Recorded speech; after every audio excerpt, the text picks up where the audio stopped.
A Democratic lawmaker is suing to remove President Trump's name from the Kennedy Center right here in Washington. It was added in big letters to the center's exterior last week after a vote from the Board of Trustees. Ohio Congresswoman Joyce Beatty is an ex officio trustee, and she says that vote went beyond the board's authority as given by Congress.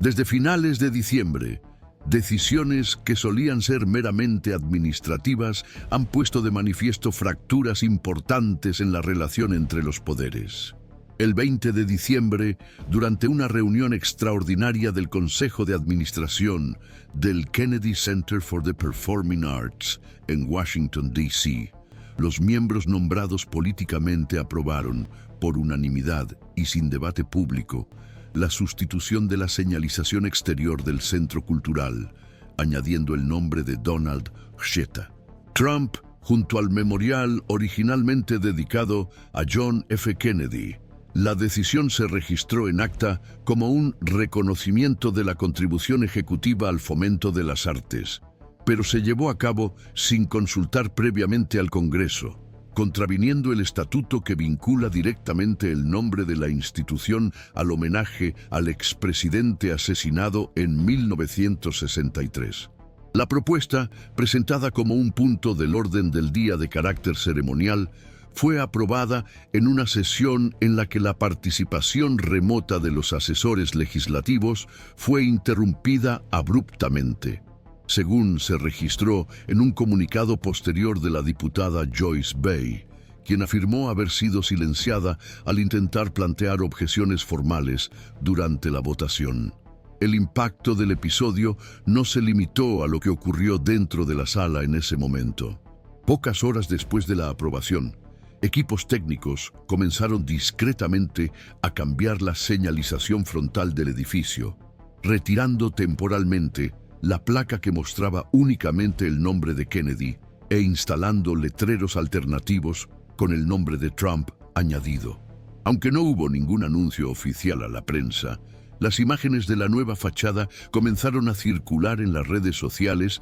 de figuras alineadas con el presidente, lo que generó reacciones inmediatas entre parlamentarios, juristas y asesores federales vinculados al sector cultural. La medida fue recibida con perplejidad por sectores del Congreso que ya venían monitoreando acciones consideradas límite por parte de consejos institucionales, sometidos a una mayor influencia del Poder Ejecutivo desde el final del mandato anterior. El cambio parcial de nombre del Kennedy Center, aunque no oficializado por el Congreso, fue interpretado como una prueba institucional que explora las zonas grises de la autonomía administrativa de las entidades federales vinculadas a la cultura. Expertos en gobernanza institucional señalaron que, al incorporar el nombre de una figura política viva y polarizante a un memorial regido por la normativa federal, el Consejo del Kennedy Center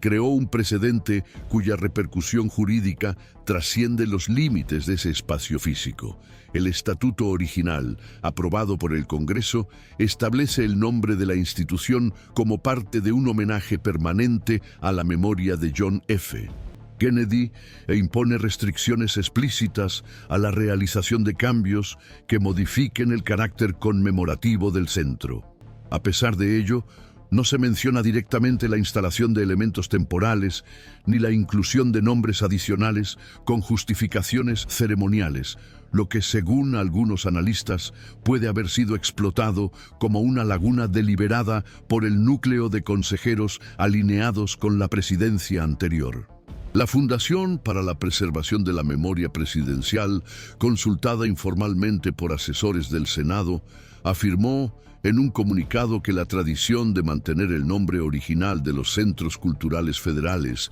vinculados a expresidentes se considera una norma institucional no escrita, pero ampliamente respetada desde la década de 1970. La nota enfatiza que cualquier intento de superponer identidades políticas actuales a la nomenclatura de espacios con función conmemorativa permanente debe someterse a una revisión legislativa explícita bajo riesgo de desnaturalización institucional. Esta observación, aunque cautelosa, se hace eco de preocupaciones ya expresadas en otras ocasiones, como en el intento anterior de renombrar alas del complejo museístico Smithsonian sin tramitación parlamentaria, también durante la administración Trump. Paralelamente, fuentes vinculadas al Departamento de Justicia confirmaron que la Fiscalía Federal designó un grupo técnico para analizar la legalidad de la medida, aunque evitó emitir cualquier opinión preliminar.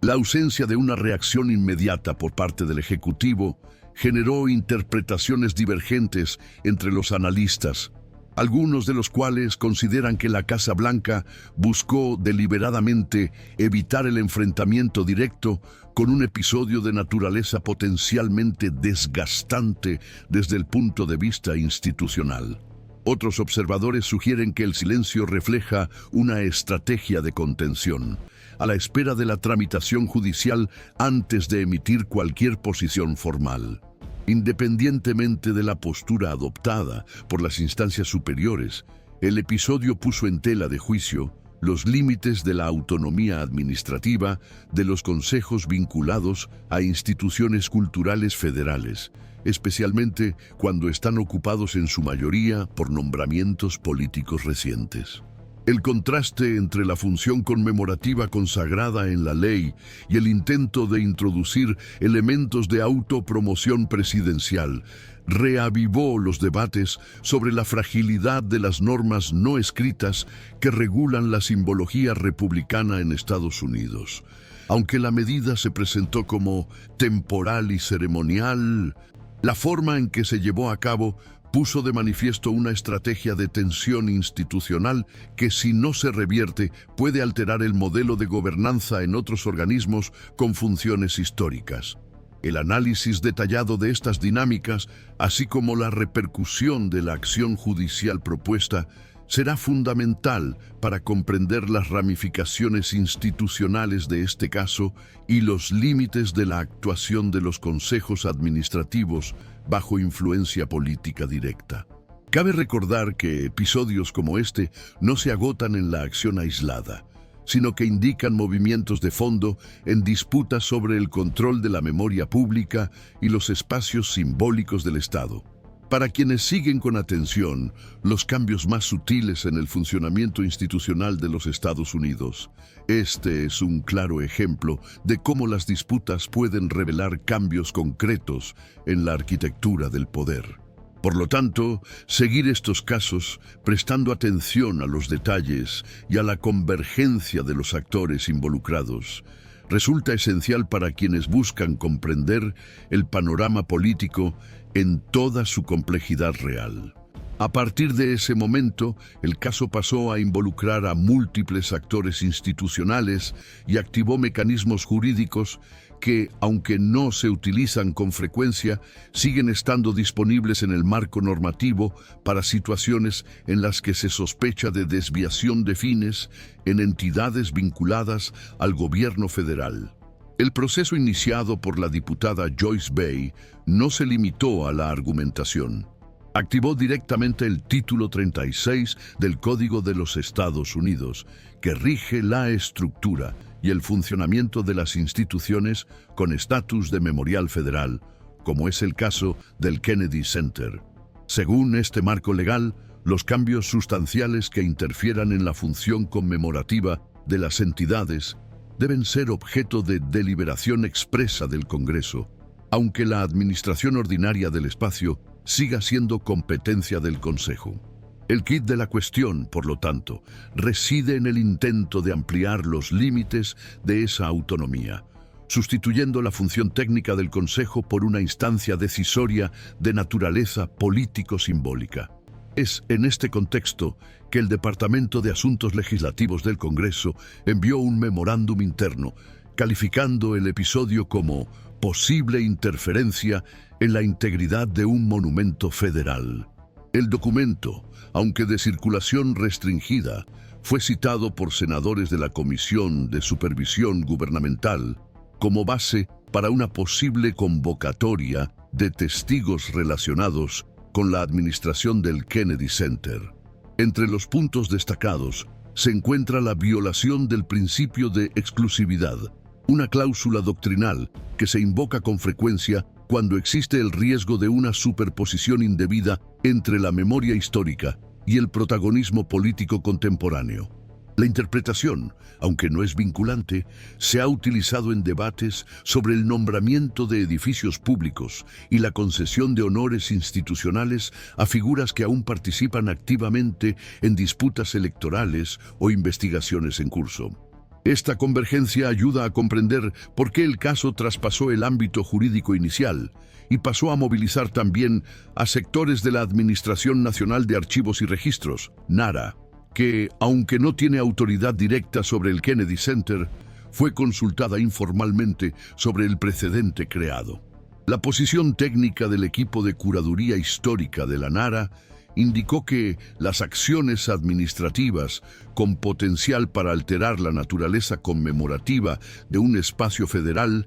deben tratarse con especial cautela, especialmente cuando involucran a figuras cuya actividad política sigue siendo activa y controvertida. Esta observación, reproducida en notas de circulación interna, reforzó la percepción de que el episodio no se limita a una cuestión de señalización o denominación, sino que afecta directamente al régimen de neutralidad de los espacios de memoria institucionalizados. La escalada institucional continuó cuando el Servicio de Investigación del Congreso, CRS, órgano técnico del Congreso responsable de los estudios de viabilidad jurídica, emitió un dictamen preliminar sobre la compatibilidad de la decisión del Consejo con el texto original de la Ley Pública 90-480, que creó formalmente el Kennedy Center en 1968. Según el informe, aún en versión no definitiva,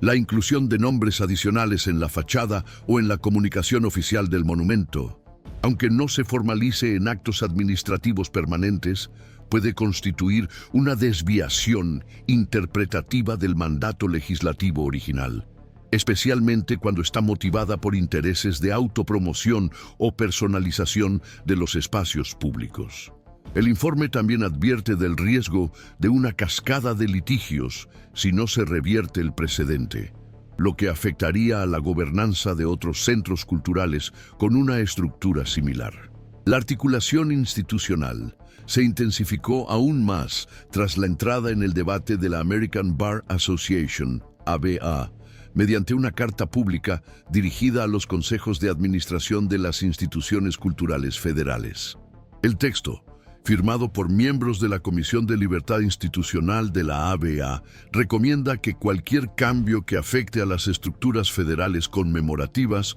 vaya precedido de una audiencia pública, una consulta a las comisiones legislativas correspondientes y una manifestación técnica independiente. Aunque no tiene fuerza normativa, la manifestación de la ABA reforzó el encuadre del episodio como una desviación de la gobernanza, lo que dio pie a que la Comisión de Ética del Congreso iniciara una evaluación previa sobre un posible conflicto de intereses entre los miembros del Consejo designados por el Ejecutivo y la finalidad institucional de la entidad.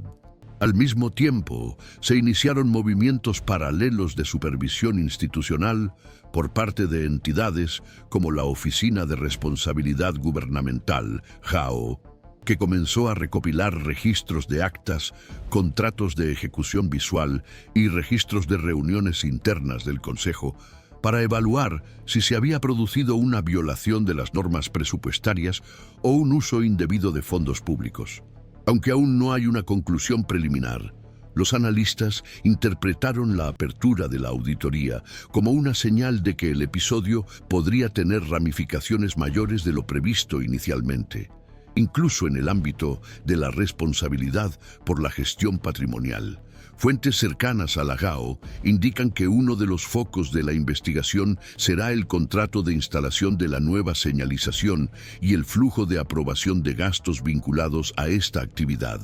El Departamento de Justicia, por su parte, mantuvo una postura de observación estratégica. Hasta el momento, no ha habido ninguna declaración oficial sobre el fondo de la demanda presentada por la diputada Bey, pero fuentes vinculadas a la División de Asuntos Constitucionales indicaron que cualquier intento de federalizar el caso dependerá del desarrollo de los procedimientos en los tribunales de distrito. Aún así, los juristas que siguen el tema no descartan la posibilidad de que el caso llegue a instancias superiores y eventualmente a la Corte Suprema. Según estos análisis, el grado de simbolismo involucrado y el precedente que se podría crear justificarían una posición definitiva de la más alta corte sobre los límites de la personalización política de las instituciones públicas con función conmemorativa. Este conjunto de reacciones y articulaciones pone de manifiesto que el intento de renombrar, aunque sea parcialmente, uno de los principales centros culturales del país, ha activado no solo mecanismos jurídicos, sino también defensas del sistema institucional estadounidense. La progresión de los hechos muestra que, incluso ante acciones presentadas como meramente ceremoniales, el sistema aún dispone de anticuerpos para reaccionar cuando se tensiona el núcleo de la República. No se trata de una disputa aislada, sino de un caso que, por su especificidad y por la forma en que se ha llevado a cabo, obliga a las instituciones a reafirmar sus límites operativos ante iniciativas que buscan rediseñar, por vías administrativas, el significado de espacios públicos históricamente consensuados. Existen diferentes interpretaciones sobre lo que realmente ocurrió en el Kennedy Center, y estas lecturas no se limitan a evaluar la legalidad formal del acto administrativo, sino que también abarcan su alcance institucional en un sentido más amplio. Para un grupo significativo de especialistas en derecho constitucional, incluso si la deliberación del Consejo fuera anulada en el futuro por el Poder Judicial, el simple hecho de que se haya estructurado y ejecutado sin ningún diálogo con el Poder Legislativo ya constituye un ensayo relevante sobre la resistencia de las normas que regulan los espacios públicos en los Estados Unidos. Desde esta perspectiva, el episodio va más allá del debate sobre la permanencia o la retirada de una denominación específica y revela el uso estratégico de las estructuras federales como mecanismo de redefinición de los símbolos republicanos. El núcleo de la controversia, por lo tanto, se desplaza del ámbito estrictamente jurídico a una dimensión conceptual más profunda. ¿Quién tiene la autoridad para redefinir el significado de un monumento compartido? En sentido contrario, otra corriente interpretativa sostiene que lo ocurrido debe entenderse dentro de los límites de la autonomía administrativa. Para este grupo, la tendencia a someter actos de naturaleza simbólica o ceremonial a la judicialización puede debilitar las prerrogativas propias de los consejos de gobierno. Asociados a una lectura más moderada de la intervención legislativa, estos analistas argumentan que no hubo un cambio de nombre formal, ya que el nombre jurídico de la institución permaneció inalterado en los documentos oficiales y que la instalación de señales de carácter temporal no constituye por sí sola una violación del Estatuto Federal. En esta interpretación, los elementos conmemorativos no se confunden con cambios estructurales, por lo que la respuesta institucional adecuada debería limitarse a orientaciones correctivas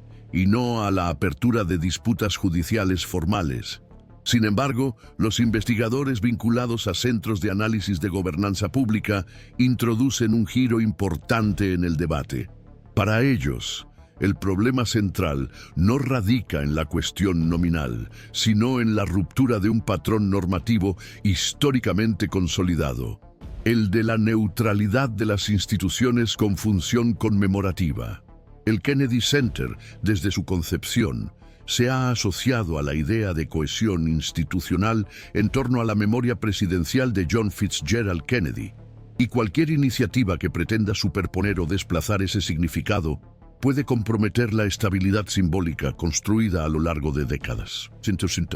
En esta lectura, la crisis actual tiene menos que ver con el contenido de la decisión y más con la forma en que se llevó a cabo, sin audiencia legislativa, sin consulta técnica y en un entorno decisorio que excluyó posiciones divergentes en el momento de la deliberación. Este diagnóstico ha sido reiterado por entidades dedicadas a la auditoría cívica que siguen con creciente atención la ampliación del uso político de consejos y comités formados por nombramientos directos. Estudios recientes indican un patrón recurrente de tensión institucional mediante la ocupación estratégica de cargos administrativos en organizaciones de relevancia cultural o histórica. En este contexto, el episodio relacionado con el Kennedy Center pasa a ser visto como un caso emblemático de intento de reorientar la narrativa pública desde el interior de las propias estructuras formales del Estado.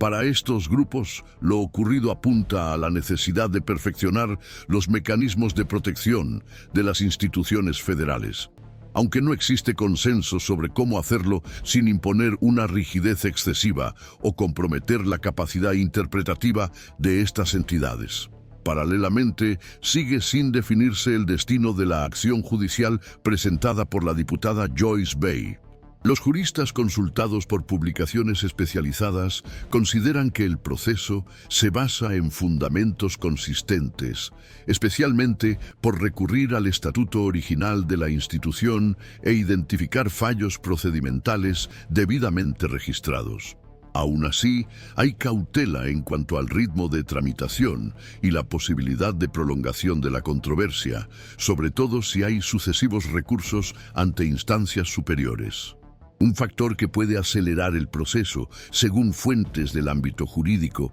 es la participación directa de parlamentarios federales como parte demandante, lo que confiere al caso un peso institucional capaz de justificar la prioridad en su análisis. Aún así, una eventual decisión favorable no pondría fin automáticamente al impasse, ya que sigue habiendo incertidumbre sobre el cumplimiento íntegro de la orden judicial o la adopción de nuevas interpretaciones administrativas del estatuto vigente. Hasta el momento, no se ha consolidado un entendimiento claro sobre cómo debe reaccionar el sistema institucional ante episodios de esta naturaleza. La Constitución ofrece pocos parámetros específicos para la protección de la simbología estatal, más allá de los instrumentos jurídicos tradicionales, y el proceso legislativo tiende a responder más lentamente a las disputas simbólicas que a los cambios de carácter material. Este desajuste abre la puerta a que los conflictos relacionados con la memoria, la representación y la legitimidad se desplacen a ámbitos periféricos, como consejos administrativos, contratos de señalización y decisiones aparentemente ceremoniales. Para algunos analistas, se trata de una zona sensible del sistema en la que la acción política puede operar con relativa libertad, siempre que respete los límites formales de la legalidad estricta. Es precisamente por esta razón que el caso del Kennedy Center atrae tanta atención. No se presenta solo como un episodio aislado, sino como un indicio de que la disputa por la narrativa pública puede desplazarse a espacios antes considerados estables y consensuados. Incluso si la acción judicial tiene éxito y se eliminan los elementos impugnados, el precedente ya estará establecido. La cuestión que queda abierta es cómo se reorganizarán las instituciones para evitar que episodios similares se repitan, debilitando gradualmente las bases que sustentan una memoria institucional compartida. Para los observadores atentos a los desarrollos institucionales, este episodio funciona como un instrumento analítico para examinar la tensión entre la gobernanza técnica y la intención política en la gestión de los espacios públicos. Es a través de este tipo de lectura que se hace posible comprender no solo lo que está en disputa en el presente, sino también qué aspectos del arreglo institucional pueden reconfigurarse en los próximos ciclos administrativos. Por lo tanto, seguir continuamente casos como este es esencial para evaluar el grado de resiliencia de las instituciones frente a estrategias que operan en los límites de la formalidad.